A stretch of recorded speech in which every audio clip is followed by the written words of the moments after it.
ஹரி ஓம் மகாகாளி. கிருஷ்ண பக்தியில் பல விதம் உண்டு. விட்டல விட்டல பாண்டுருங்க, விட்டல விட்டல பாண்டுருங்க என தங்களை மறந்து பக்தி பரவசத்தோடு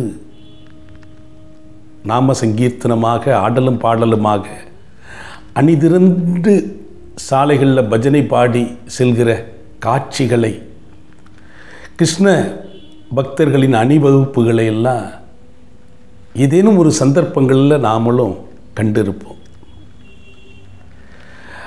அவர்களுடைய மெய்மறந்த அந்த சங்கீர்த்தனம் நம்மளையும் வசீகரிக்கும், வசியப்படுத்தும். நாமளும் மதிமயங்கி சற்றே நம் நாவிலும் நம்மை மறந்து உச்சரிப்போம். அப்படி ஒரு இசை மார்க்கமான ஒரு சிறந்த ஒரு வழிபாடு கிருஷ்ண பக்தியில். யார் இந்த விட்டல்?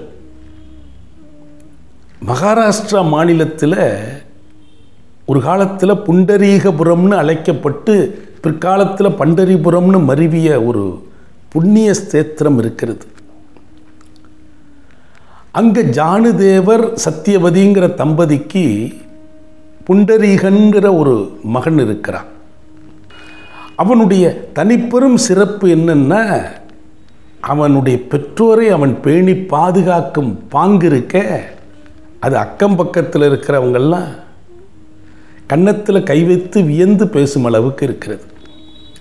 அனுதினமும் தன்னுடைய பெற்றோர்களுக்கு செய்யக்கூடிய பணிவிடைகளை சிறப்பாக செய்து அவர்களுக்கு பாதம் பிடித்து விடுவது, அவர்களுக்கு குளிக்க வெந்நீர் வைத்து குடிப்பது, ஆகாரம் செய்து கொடுப்பது, இரவில் அவர்கள் தூங்குகிற போது அருகே இருந்து சோர்வில்லாமல் விசிறி விடுவது என சதா தன் பெற்றோர் நலனின் பெரிதும் தன்னை ஈடுபடுத்தி இருக்கிறான். இப்படி ஒரு பிள்ளை நம்மளுக்கு கிடைக்கலையேன்னு பலரும் ஏங்குகிற அளவுக்கு அவனுடைய சேவை இருக்குது. இது வைகுந்தத்தில் இருக்கிற கிருஷ்ண பகவானுக்கும் எட்டுது. இந்த புண்டரீகன் கிருஷ்ண பக்தன். தன்னுடைய பக்தன் இப்படி ஒரு பெற்றோர் சேவையினால் பெரும் புகழோடு இருக்கிறான் என்று அகம் மகிழ்கிறார். அந்த சந்தோஷத்தை தன்னுடைய மனையாள் ருக்குமணியிடம் பகிர்ந்து கொள்கிறார். என்னுடைய பக்தன் எப்படி இருக்கிறான் பார், பெற்றோரை எந்த அளவுக்கு போற்றி பேணி பாதுகாக்கிறான், அவனுடைய பெருமை பூலோகம் பேசுகிறது, வா நம்மளும் போய் பார்த்துட்டு வருவோங்கிறார். அந்த ஊருக்கு கிருஷ்ண பகவான் வருகிறார். அவனுடைய குடிலுக்கு, பக்தனுடைய குடிலுக்கு வாசலில் நிற்கிறார். அவர் வருவதற்கு சற்றேருக்கு முன்பு கடும் மழை பொழிந்து அந்த வீட்டு வாசலில் சேறு சகதியுமாக நீர் தேங்கி இருக்கிறது. இவர் வீட்டில் யார் இருக்கா, கொஞ்சம் தாகத்துக்கு தண்ணீர் கிடைக்குமான்னு கேட்குறார். உள்ளிருந்த பக்தன் எட்டி பார்க்கிறார். நம்மளுடைய மனைக்கு ஒரு விருந்தினர் வெளியூர்காரர் வந்திருக்கிறார், தண்ணீர் கேட்கிறார். எட்டி பார்த்த உடனே கீழே சேறு சகதியுமாக இருக்கே அப்படின்னு ஒரு செங்கல்ல எடுத்துகிட்டு அவர் அருகே வைத்து, சேத்துல நிற்காதீங்க, இந்த செங்கல் மேலே நில்லுங்க, நான் அப்பா அம்மாவுக்கு தொண்டு செஞ்சுக்கிட்டு இருக்கேன், அவங்க ஆகாரம் பண்ணிகிட்டு இருக்கிறாங்க, அதை பூர்த்தி பண்ணிவிட்டு நான் உங்களுக்கு தாகத்துக்கு தண்ணீர் கொடுக்குறேன், கொஞ்சம் காத்திருங்கன்னு சொல்லிட்டு உள்ளே ஓடுறார். உடன் வந்திருக்கிற ருக்குமணி அரூபமாக இருந்து இதெல்லாம் கவனிக்கிறாங்க. வந்த கிருஷ்ணர் இடுப்பில் கையை வச்சுக்கிட்டு அந்த செங்கல் மேலே அப்படியே நின்றுக்கிட்டு இருக்கிறார். அவன் குடிலுக்குள்ளே தன் பெற்றோருக்கு அன்னமிட்டு அவர்களுக்கு பக்குவம் செய்து அருகே இருந்து விசிறி விட்டு அவர்களுக்கு கை கழுவுவதற்கு பாத்திரத்தில் நீர் கொடுத்து எல்லாம் செய்கிறான். எல்லாத்தையும் பார்க்குறாங்க. இதெல்லாம் கண்கொள்ளா காட்சியாக இருந்தாலும் கிருஷ்ண பகவானே வீட்டு வாசலில் நிற்கிறாரு. அதுக்காக அநியாயத்துக்கு நிற்க விட்டுட்டானே அப்படிங்கிற ஒரு சங்கடம் ருக்குமணி அம்மாவுக்கு ஏற்படுது. சட்டென அவங்க உருவம் எடுத்து, ஏன்பா வீட்டு வாசலில் கிருஷ்ண பகவான் வந்து நிற்கிறாருப்பா, நீ இந்த மாதிரி பண்ணிகிட்டு இருக்கிறியேன்னு உணர்ச்சி வசப்பட்டு சொல்லிடுறாங்க. அப்படியா அப்படின்னு வந்து பார்க்குறான். கிருஷ்ண பகவான் வந்து ஒளிவட்டமாக அந்த தெய்வ லட்சணங்களோடு நின்று புன்னகை பூக்கிறார். அடாடா, பகவானே வந்திருக்கிறீங்களே, நான் பிழை செய்து விட்டேன், என்னை மன்னியுங்கள் அப்படின்னு சாஷ்டாங்கமாக விழுந்து அந்த சேற்று தண்ணீரில் விழுந்து நமஸ்காரம் பண்ணுறான். பக்தா, உன்னுடைய தொண்டை கேட்டு அதன் பெருமைகளெல்லாம் எங்கள் செவிகளுக்கு வந்தது. பொறுக்க முடியாமல் நாங்களே வந்து கண்டு அனுபவிக்கணும்னு வந்தோம். எல்லாம் கண்டு மகிழ்ந்தோம், ஆனந்த வயப்பட்டோம். நான் ஏதாவது உனக்கு செய்யணும்னு விரும்புகிறேன், நீ என்ன பிரியப்படுறியோ கேளுப்பா, நான் வரமாக தருகிறேன்னு சொல்கிறார். அப்போ பக்தன் மண்டியிட்டு கை தொழுது கேட்கிறான், இந்த ஊருக்கு வந்து நீங்கள் எழுந்தருள் இருக்கிறீங்க, நீங்கள் இந்த ஊர்லேயே ஒரு சன்னதி அமைத்து இங்கு இருக்கும் பக்தர்களுக்கு காலங்காலத்துக்கும் அருள் பாலிக்கணும், அவர்களுடைய வேண்டுதல்களை நீங்கள் நிறைவேற்றி கொடுக்கணும், அதுதான் நான் கேட்கிற வரம்னு சொல்கிறேன். அப்படியே ஆகட்டும்னு சொல்கிறார். அந்த பண்டரிபுரத்தில் விட்டலர் என்னும் பெயரோடு மூலவராக கிருஷ்ணரும் அம்பாளாக ருக்குமணி தேவியும் இருக்கிறாங்க. அது என்ன விட்டலர் அப்படின்னா, மகாராஷ்டிரா அந்த மராத்திய மொழியில் விட் என்றால் செங்கல்னு பொருள். செங்கல் மீது நின்றிருந்த கிருஷ்ண பகவானை விட்டலர் என்னும் பெயரோடு அவர் அழைக்கப்படுகிறார். இந்த விட்டலரனுடைய பெருமை ஊரெங்கும் பரவி பிற்காலத்தில் பெரும் பக்தர்கள் அவர்பால் தங்களை சரணாகதி செய்து கொண்ட எண்ணற்ற பெரும் நிலை எய்திய பெரும் மகான்கள் எல்லாம் அவதரிக்கிறாங்க. அப்படி அவதரித்தவர்களில் ஒருவர் தான் நாமதேவர். இந்த நாமதேவர் யாருன்னா, கிருதயுகத்தில் பிரகலாதனாக அவதரித்தவர் தான் கலியுகத்தில் நாமதேவராக அவதரித்திருக்கிறார். இவருடைய தந்தையார் பெயர் தாம்சேட். அவர் ஒரு தையற் கலைஞர். அவர் அனுதினமும் பணிக்கு புறப்படுவதற்கு முன்பாக கொஞ்சம் பிரசாதம் செய்து அதை பாண்டுரங்கனுக்கு வைத்து படைத்து விட்டு செல்வது வழக்கம். சிறுவனாக இந்த நாமதேவர் அப்பாவுடைய இந்த பக்தி வழிபாடுகளை பார்த்தவண்ணா இருக்கிறார். இப்படி ஒரு நாள் அவர் பிரசாதம் படைக்கிற போது சுவை மிகுந்த இனிப்புகளை படைக்கிறார். இதை நம்ம குழந்தை எடுத்து சாப்பிட்ற போகிறான் அப்படிங்கிறதுக்காக எச்சில் போட்டுடக்கூடாது, சாமிக்கு வைக்கணுமே அப்படின்னு இந்த பிரசாதம் வந்து பாண்டுரங்கனுக்குடா, இதை எடுத்து சாப்பிட்டுடாத, அவர் சாப்பிடணும் அப்படின்னு சொல்லிட்டு அதை நைவேத்தியம் பண்ணுறார். எந்தவித சூதுவாதும் அறியாத குழந்தை மனம் படைத்த அந்த நாமதேவர், ஓ பாண்டுரங்கன் சாப்பிடுவாரோ, நம்ம எடுக்கப்படாதுன்னு அப்பா சொல்கிறார், நல்ல வேலையாக போச்சு, சரிப்பா அப்படின்னு சொல்லிவிடுது. பூஜையை முடித்தார், தொழிலுக்கு புறப்பட்டு விட்டார். சிறுவனாக இருக்கிற நாமதேவர் அப்பா வந்து நைவேத்தியம் படைத்த அந்த பிரசாதத்தை பாண்டுரங்கன் எப்போ சாப்பிடுவார்னு எட்டி எட்டி பார்க்குறார். வந்து சற்று விளையாடி கொண்டு இருந்தாலும் சுற்றி சுற்றி வந்து சுவையான ஜாங்கிரியெல்லாம் வச்சாரே, சாப்பிட்டுட்டாரா அப்படின்னு திரும்ப திரும்ப வந்து பார்க்குறார்.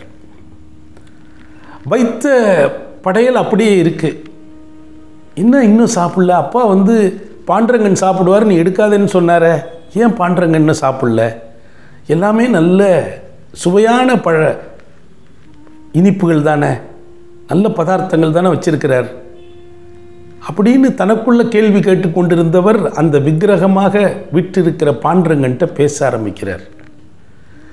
அப்போ தான் சொல்லிட்டு போனாரே, நீ சாப்பிடுவேன்னு, ஏன் இன்னும் சாப்பிடாமல் இருக்கிற அப்படின்னு கேட்குறார். சாப்பிடு சீக்கிரம் சாப்பிடு அப்படின்னு சொல்லிட்டு போகிறார். வரார். இது கொஞ்சம் கொஞ்சமாக அப்படியே அதிகரித்து போகுது. பிடிவாதமாக சொல்ல ஆரம்பிக்கிறார். ஏன் இன்னும் சாப்பிடாமல் இருக்க? அப்பா வந்து பார்த்தா இன்னும் சாப்பிடலன்னு என்னெல்லாம் கேட்பாரு. நீ சாப்பிடுவேன்ல சொல்லிட்டு போனார், இப்போ சாப்பிட போறியா இல்லையா அப்படின்னு அன்பாக கேட்டவர் அதட்டி கேட்குறார். இன்னும் அடுத்த வாட்டி வந்து பாப்பா நீ சாப்பிட்ணும், இல்லைன்னா நான் இங்கேயே உட்காந்துருவேன் அப்படின்னு 2 கையையும் கன்னத்தில் வச்சுக்கிட்டு பக்கத்துலேயே உட்காந்து இப்போ சாப்பிட்றியா இல்லையா, இல்லை உன்னை காதை பிடிச்சி திருவுவேன் அப்படின்னு அப்படியே அதட்டியவர் மிரட்ட ஆரம்பிக்கிறார். நேரம் சென்று கொண்டே இருக்கு, எந்த சலனமும் இல்லை. அவருக்கு ஒரே எண்ணம், அப்பா வந்து பாண்டரங்கன் சாப்பிடுவார்னு சொல்லிட்டு போயிட்டார், அப்போ பாண்டரங்கன் கண்டிப்பாக சாப்பிடுவார். வேறு எண்ணமே இல்லை, ஒரே நம்பிக்கை, பாண்டரங்கன் சாப்பிட்றார். தினமும் பாண்டரங்க இப்போ சாப்பிட்டுக்கிட்டு இருக்கிறார். இன்னைக்கு சாப்பிடாமல் வீம்பு பண்ணுறார், அடம் பிடிக்கிறார். இது எப்படி இது நியாயம் அப்படின்னு அதோட சண்டை கட்டி, இப்போ நீ சாப்பிடல, நான் என் நெத்தியை கொண்டாந்து உன்னுடைய நெத்தியில் வச்சு இடிப்பேன், மோதுவேன், தலையில் உன்னை குட்டுவேன், உன்னை விடமாட்டேன் இன்னைக்கு அப்படின்னு அதோட சண்டை கட்டிக்கிட்டே இருக்கிறார். அங்கே எந்த அசைவும் இல்லை. கோவப்பட்டு இவர் போய் அந்த விக்கிரகத்தோடு தன்னுடைய தலையில் எடுத்து நங்குன்னு இடித்து கொள்கிறார். கடும் வலி வந்தாலும் அந்த வலியை தாண்டி இப்போ நீ சாப்பிடானும், சாப்பிடலைன்னா விட மாட்டேன் அப்படின்னு வம்படியாக அந்த விக்கிரகத்தோடு தன் தலையை மோதிக்கொள்ள, சிறு பருவத்தில் இருக்கிற நாமதேவருக்கு தன்னை அறியாமல் மயங்கி சரிகிறார். பாண்டுரங்கன் காட்சி அளிக்கிறார். பாண்டுரங்கன் காட்சி அளித்து வந்து நாமதேவரை தொட்டு எழுப்பி, நாமதேவா இந்த நீ சொன்னில கேட்டில, இந்த பாரு நான் சாப்பிட்றேன்னு சாப்பிட்றான். ஒரே சந்தோஷம், எழுந்து கை தட்டுறார். நானே ஊட்டி விடுறேன், ஊட்டி விடுகிறார். ஒரே நாளில் ஒரே வைராக்கியத்தில் எண்ணியதை சித்தி பண்ணிட்டார், சாதித்து விட்டார் நாமதேவர். பாண்டுரங்கன் தரிசனம் கிடைத்தது மட்டுமல்ல, பாண்டுரங்கனோடு சமமாக உட்கார்ந்து நண்பர்களாக பேசிக்கொள்கிறார்கள். அவரும் ஒரு பாலகனாக வந்து விட்டார். 2 பேரும் வாடா போடா ஃப்ரெண்ட்ஷிப் ஆயிட்டு. இப்போ நாமதேவருக்கு வந்து ஒரு விசேஷ சக்தி கிடைத்து விட்டது. நினைத்த மாத்திரத்தில் அவர் பேசுவதும் அதுக்கு பாண்டுரங்கன் பதில் சொல்வதும் விளையாடுவதுமாக இருக்கு. ஆனால் பிறர் காட்சிக்கு தெரியல. ஆனால் இவர் அதை அனுபவிக்க ஆரம்பித்து விட்டார். இப்படியாக இந்த பாண்டுரங்கன் நாமதேவருக்கான ஒரு உறவு பெரும் உறவாக இருக்கு. பக்தி உறவு, தெய்வத்துக்கு நண்பனாக விளங்கி கொண்டிருக்கிறார். நாமதேவர் மட்டுமல்லாது எண்ணற்ற அருளாளர்கள் அந்த பூமியில் அவதரித்திருக்கிறாங்க. எல்லாரும் பக்தி மயமாக பாண்டுரங்கனுக்கு பஜனைகள் இயற்றுகிறார்கள், பாடுகிறார்கள். பாதசாரியாக பல ஊர்களுக்கு சென்று பாண்டுரங்கனுடைய பெருமைகளை எடுத்து பேசுகிறார்கள். இப்படி ஒரு குழுவாக, பேருடைய குழுக்களாக மாறிவிட்டார்கள். அப்படியான அந்த பாண்டுரங்க பெருமையை பேசுகிற பெருநிலை பெற்றவர்களாக ஞானேஸ்வர், துக்காராம், ஏகநாதர், ஜனாபாய் என எண்ணற்றோர் எல்லாரும் பெரிய பெரிய நிலை பெற்றவர்கள். பெருமளவில் நாம ஜபம் செய்து பெரும் அருளையும் ஆற்றலையும் பாண்டுரங்கனுடைய அனுகிரகத்தையும் பெற்றவர்கள். அவர்கள் செல்லும் இடங்களெல்லாம் பெரும் ஜனத்திரள் கூடுகிறது. அப்படி ஒரு வசீகர சக்தி பெற்றிருக்கிறார்கள். ஒரு முறை ஞானேஸ்வரர் என்ன செய்கிறாரு, சக அடியவர்கள் யாவரையும் கோராகும்பர் எனும் ஓர் அடியவர் இல்லத்திற்கு வரும்படியும், அங்கு யாவரும் ஒன்று கூடி பஜனை பாடி அங்கு ஒரு சிறு விருந்து வைபவத்தில் கலந்து கூடி மகிழ்வதற்கு அழைப்பு விடுக்கிறார். இது அவ்வப்போது அன்பர்கள் ஒவ்வொரு வீடுகளில் அந்த மாதிரி செய்வது வழக்கம். அதுபடி இந்த முறை கோராகும்பர் இல்லத்தில் போய் நாம் பஜனை செய்யணும் அப்படின்னு கூப்பிடுறார். அந்த கோராகும்பர் யாருன்னா, அவர் ஒரு கொயவர், மண்பாண்ட தொழில் செய்யக்கூடியவர். அவர் வீட்டுக்கு நாமதேவர், ஏகநாதர், ஞானேஸ்வர், ஜனாபாய், துக்காராம், இப்படி பெரும் பேருடைய அடியவர்கள் எல்லாம் ஒன்று கூடுறாங்க. அங்கே போய் அகமகிழ்ந்து பேச்சும் சிரிப்புமாக எல்லாரும் ஒன்று கூடி பகவானுடைய பெருமைகளை பேசி கொண்டிருக்கிற போது அவர் வீட்டில் அந்த மண்பாண்ட தொழிலுக்கு பயன்படக்கூடிய ஒரு சில மூலப்பொருட்கள் கருவிகள் எல்லாம் பார்த்து ஒரு சின்ன மரக்குச்சி போல் இருக்கிற ஒரு மரத்தடியில் நுனி பட்டையாக இருக்கிற ஒரு வடிவம், அதை கையில் எடுத்து ஞானேஸ்வரர் கேட்குறாரு கோராகும்பர்கிட்ட, இது என்னப்பா இது அப்படின்னு. இதுவா, இதை வைத்து தான் நாங்கள் வெந்த பானையை பக்குவமாக வெந்திருக்கா அரைப்பதமாக வெந்திருக்கா பயன்பாட்டுக்கு ஆகுமா ஆகாதான்னு தட்டி தட்டி முடிவெடுப்போம்ப்பா, அதுக்குள்ள ஒரு சிறு கருவி இது, ஒரு ஆயுதம் அப்படின்னு சொல்கிறார். ஓ, ஒரு பானை வெந்து தான் வேவகலையான்னு கண்டறியறதுக்கு இதை வச்சு தட்டி தான் கண்டுபிடிப்பியா? நல்லா இருக்கப்பா. இப்போ நீ என்ன பண்ணு, அதை கையில் வச்சுக்க. இங்கே அமர்ந்திருக்கிறாங்களே எல்லா அடியார்கள், அவங்க தலையிலெல்லாம் தட்டி யார் முழுசாக வெந்திருக்கிறா, யார் அதை அரைப்பதம்னு சொல்லு பார்ப்போம் அப்படின்னு ஒரு நகைச்சுவையாக சொல்லிடுறார். நகைச்சுவையான அந்த ஒரு சம்பவத்தை கோராகும்பர் என்ன செய்கிறார், எடுத்து அந்த கையில் அந்த சிறு கருவியை எடுத்துக்கொண்டு ஒரு அடியவர் தலையை தட்டுறார். அவர் ஹரி ஓம் அப்படிங்கிறார். இது பக்குவமாக இருக்கு அப்படிங்கிறார். அடுத்த ஒரு அடியவர் தலையை தட்டுறார். ராதே கிருஷ்ணா அப்படிங்கிறார். இதுவும் முழு பதம் தான் அப்படின்னு சொல்கிறார். இப்படி ஒவ்வொருத்தரையாக தட்டிக்கிட்டு வந்தவர் நாமதேவர் தலையை போய் தட்டுறார். அப்படி தட்ட கை ஓங்குகிற போதே நாமதேவர் அப்படி தடுக்கிறார். என்னப்பா என்ன இது? நாமதேவருடைய மனசில் ஒரு சற்றேறக்குரிய ஒரு ஆணவம் இருக்கிறது. உங்களெல்லாம் விட நான் ஒரு படி மேலானவன். நான் அழைத்தால் பாண்டுரங்கன் வந்து என்னோடு பேசுவான், விளையாடுவான், சிரிப்பான். அப்படி ஒரு பாக்கியம் பெற்றவன். என்னை வந்து ஒரு சாதாரண கொயவர் கையில் இருக்கிற ஒரு கோலை வைத்து இந்த பாத்திரம் வெந்துதா வேகலையான்னு கேட்கறது என்னை சிறுமப்படுத்துவது மாதிரி அப்படின்னு அவர் மனம் எண்ணி விட்டது. பா நிறுத்துப்பா, இதெல்லாம் என்னப்பா, என்ன போய் அப்படின்னு சொல்லிடுறார். அப்போ இந்த கோராகும்பர் என்ன செய்கிறாரு, இந்த பாத்திரம் வேகலைங்க அப்படின்னு சொல்லிட்டார். இது பக்குவம் பெறவில்லைன்னு சொல்லிடுறார். என்னது, நான் வந்து பக்குவம் பெறலையா? பாண்டுரங்கா, இந்த நியாயத்தை நீ கேட்கணும் அப்படின்னு சபையை விட்டு விடுவிடுன்னு வெளியில் வந்து பாண்டுரங்கன் வீட்டிற்கும் சன்னதியை நோக்கி ஓடுகிறார். அங்கே போய் பாண்டுரங்காவை கூவி அழைக்கிறார். இது என்ன நியாயம்? நீனு நானும் யாரு? நண்பர்கள். உனக்கு எனக்கு எவ்வளோ உரிமை இருக்குது? உன் பெருமையை ஊரார் மெச்ச நான் பேசி கொண்டிருக்கிறேன். என்ன ஒருத்தன் சாதாரணமானவன் என் தலையை தட்டி என்ன பாத்திரம் வேகலைன்னு சொல்கிறான். இது எனக்கு இழுக்கல்ல, உனக்கு இழுக்கு அப்படின்னு அங்கே போய் சண்டை போடுறார். பாண்டுரங்கன் சாந்தப்படுத்தி, நாமதேவா சாந்தம் இருப்பா, பதற்றப்படாதப்பா, கோவப்படாத, கொஞ்சம் இரு, என்னப்பா என்ன நடந்துட்டு, ஒரு விளையாட்டு தானே, ஏன் இதுக்கு போய் இவ்வளவு பரபரப்பு காட்டுற, செத்த கொஞ்சம் இரு, ஆசுவாசப்படுத்திக்க. அதெல்லாம் இல்லை, இப்போ எனக்கு இப்போ உடனே நீ நியாயம் சொல்லி ஆகணும் அப்படின்னு அங்கே வம்பு பண்ணுறார். நீ நான் சொல்கிறத கேட்பியோ இல்லை? கேட்குறேன். இப்போ நீ நேராக வனத்துக்கு போ, அங்கெல்லாம் போகாத, அங்கே ஒரு விஷயம் உனக்கு இருக்குது. அந்த வனத்தில் ஒரு பெரியவர் அங்கே இருக்கிறார், அவரை போய் பார், நான் அனுப்பிச்சேன்னு சொல்லு. அவர் உனக்கு ஒரு விஷயம் சொல்லுவார். அது வந்து உனக்கு இது புரியும்படியாக இருக்கும். நான் இப்போ என்ன சொன்னாலும் உனக்கு புரியாது. அவன் ஏன் அதை வந்து இன்னும் வேகலைன்னு சொல்லிட்டான்னு ஆத்திரப்படுற.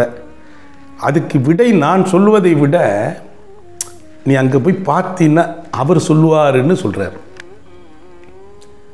இது என்னடா பெரிய சூழ்ச்சியாக இருக்குது? உன்னை வந்து கேட்டால் நீ அவனை போய் பாருங்கிற. சரி, நான் அதையும் பார்க்குறேன்ட்டு வேக வேகமாக வனம் நோக்கி செல்கிறார். அடர்ந்த வனத்துக்கு இடையே செல்கிற போது அங்கே ஒரு மானுடன் கண்ணில் படுறார். இந்த மானுடன் எப்படி இருக்கிறார்னா வயோதிகராக இருக்கிறார். ஒரு அழுக்குடைய உடை இடுப்பில் அணிந்திருக்கிறார். ஒரு நீண்ட வெண்தாடி ஜடாமுடியோடு இருக்கிறார். ஒரு சித்த பிரம்மை அடைந்தவரை போல காட்சியளிக்கிறார்.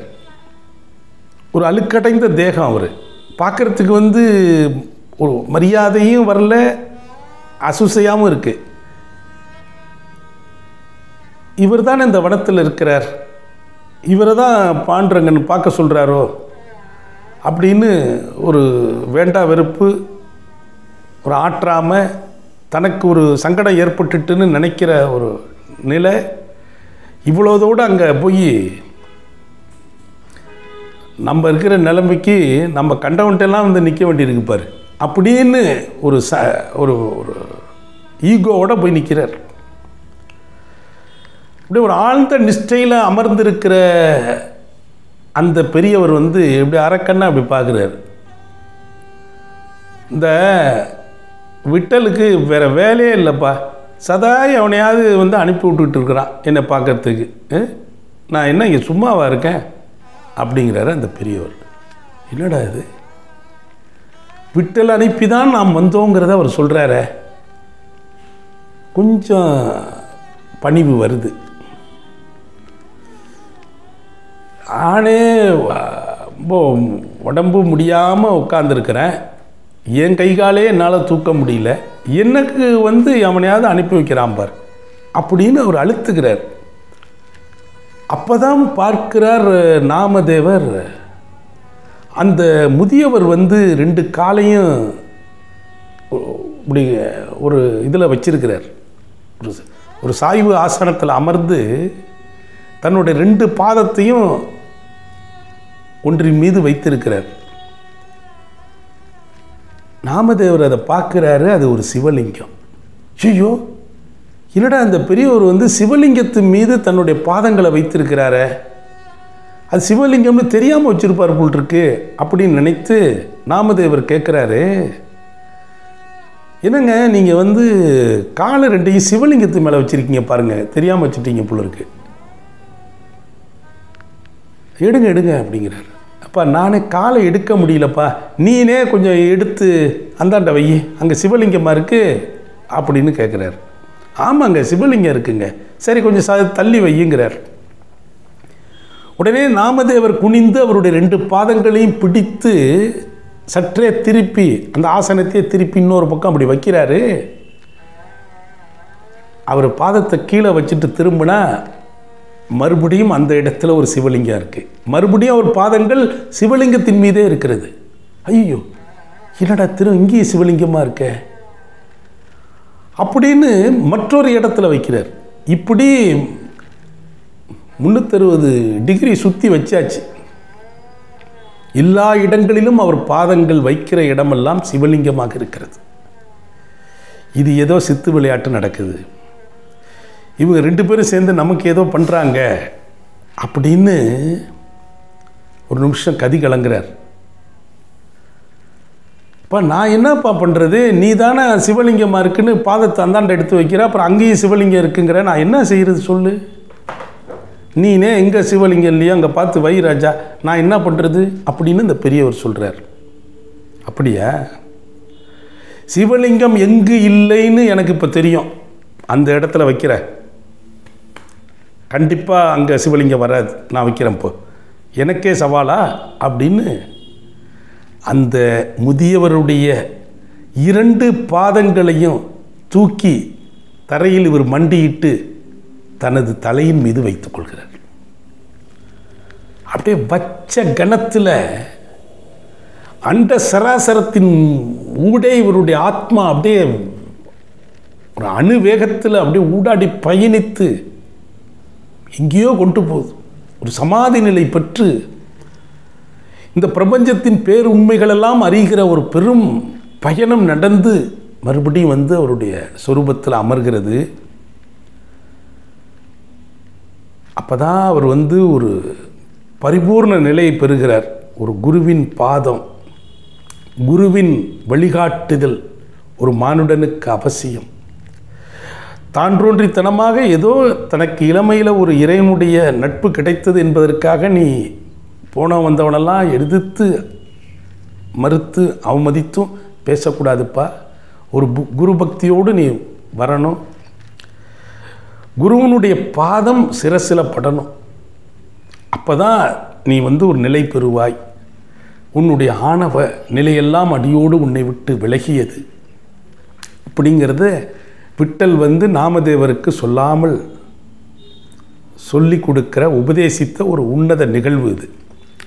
இன்றைக்கும் அந்த பண்டரிபுரத்தில் இருக்கிற விட்டலர் ஆலயத்தினுடைய கிழக்கு வாயிலுக்கு பேர் நாமதேவர் வாயில்னு பேர்.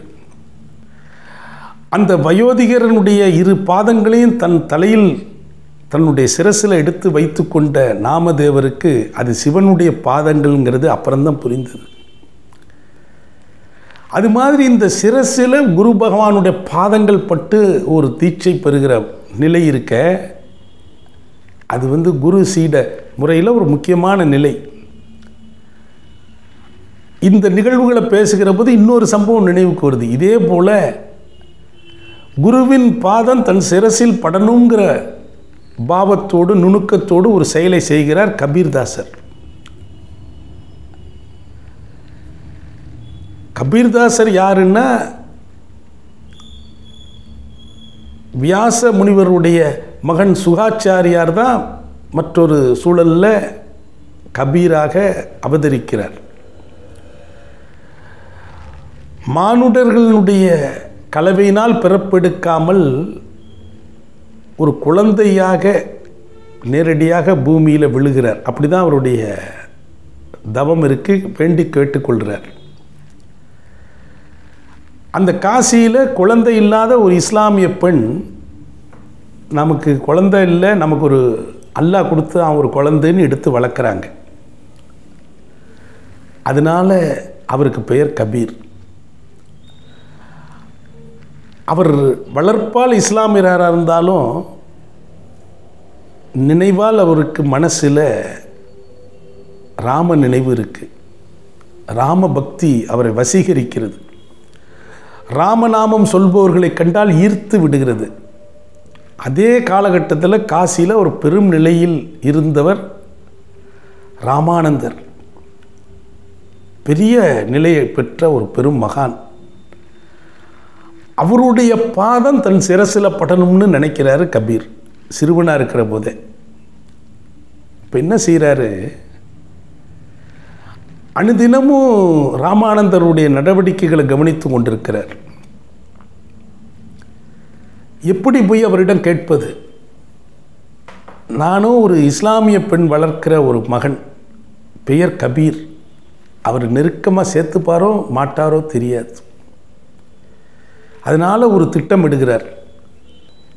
ராமானந்தர் அனுதினமும் நல்ல இருநாள நேரம் அதிகாலை 3 மணி அளவில் கங்கையில் ஸ்நானம் பண்ணக்கூடியவர். பிறர் பார்வை படுவதற்கு முன்பாக போய் கங்கையில் ஸ்நானம் பண்ணும் பழக்கம் உடையவர் ராமானந்தர். இதை அறிந்து கொண்ட கபீர் என்ன செய்கிறாரு, அவர் கங்கை கரையில் படிகளில் இறங்கி போகிற அந்த படிகளுக்கு இடையே, ஒரு படிக்கும் மற்றொரு படிக்கும் இடையே இருக்கிற அந்த இடைவெளியில் அந்த பள்ளத்தில் போய் படுத்துக்கிறார். இருள் சூழ்ந்த நேரம், யாருமே அந்த நேரத்தில் இல்லை. இது வழக்கமாக அவர் குளிக்கிற நேரம். வழக்கம் போல் நடந்து வருகிறார். படிகளில் கால் வைத்து இறங்குகிற போது தன்னையும் அறியாமல் ராமானந்தர் சிறுவனாக இருக்கும் கபீர்னுடைய சிரசின் மீது கால் வைக்கிறார். அடட, யார் மேலேயோ மிதிச்சிட்டோமே, படுத்திருந்திருக்கிறாங்க, நம்ம தெரியாமல் மிதிச்சிட்டோமேன்னு ராமா ராமா ராமான்னு கேட்டுக்கிறார். சட்டென எழுந்து கைதொழுந்த கபீர் ராமானந்தருடைய பாதங்களை கெட்டியமாக பிடித்து கொண்டு,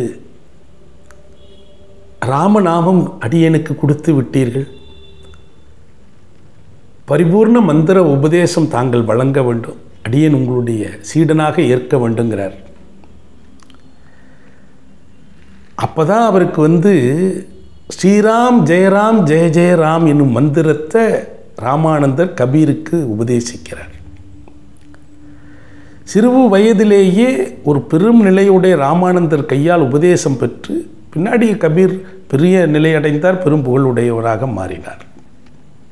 இந்த பாரத தேசத்தில் இது ஒரு யோகிகளினுடைய தேசம். இது இந்த பூமியில் எந்த இடத்துலையும் எங்கே வந்து நம்ம ஒரு புனித ஸ்தலம் இருக்குன்னா ஏராளமான யோகிகள் அங்கு நல்லடக்கமாகியிருக்கிறார்கள், ஜீவ சமாதி கொண்டிருக்கிறார்கள். இந்த பூமி முழுதும் பாரத தேசம் முழுமைக்கும் எதுடா பெருமைன்னா இதுதான் பெருமை. இந்த தேசத்தினுடைய பேர் ஆற்றல் எது? யோகிகள் அவதரிப்பதும் சாதிப்பதும் பெரும் நிலை பெற்று இங்கு அடங்கியிருப்பதும். இந்த பூமியே புண்ணிய பூமி. இப்படி எண்ணற்ற பெரும் மகான்கள் வாழ்ந்து தன்னை ஒடுக்கிய பூமி. இந்த பூமியில் எண்ணற்ற தேசங்கள் இருக்குது. செல்வத்துக்கும் செல்வாக்குக்கும் சௌரியத்துக்கும் சுகபோகங்களுக்கும் பல தேசங்கள் இருக்குது. ஆனால் நாம் யார், நம் பிறப்பென்ன, நம் மரணத்துக்கு பிறகானது என்ன என்கிற சூட்சமங்களை, தத்துவங்களை, தவத்தை, உண்மையை, ரகசியங்களை அறிய வேணும்னா அதை அடைவதற்கும் அதை பயில்வதற்கும் பயிற்சி செய்வதற்கும் தேடுவதற்கும் தேடுவது கிடைப்பதற்கும் உரிய சாவிகள் எங்கே இருக்குன்னா இந்த பாரத தேசத்தில் இருக்கு. யோகிகளால் நிரம்பி வழிகிற ஒரு தேசம். இங்கே இருக்கிறவங்களுக்கு அருமை கொஞ்சம் முன்ன பின்ன புரிந்தாலும் பல வெளிநாட்டினர் பிறப்பால் வேறு மதத்தில் பிறந்திருக்கிறவர்கள் ஏன் இவ்வளவு பாடுபட்டு இங்கே வந்து ஓம் நமச்சிவாயா என்றும் ஹரே ராம் ஹரே கிருஷ்ணா என்றும் தங்களை மாற்றிக்கொண்டு எவ்வளவு பக்குவிகளாக மாறுவதற்கு காரணம் இந்த தேசத்தில் பொக்கிஷம் என்னங்கிறது அவங்களுக்கு தெரியுது. நாமும் தெரிந்து கொள்வோம். நம் கையில் இருப்பதை கை நழுவ விடாமல் கெட்டிப்படுத்துவோம். ஹரி ஓம் மகா கால்.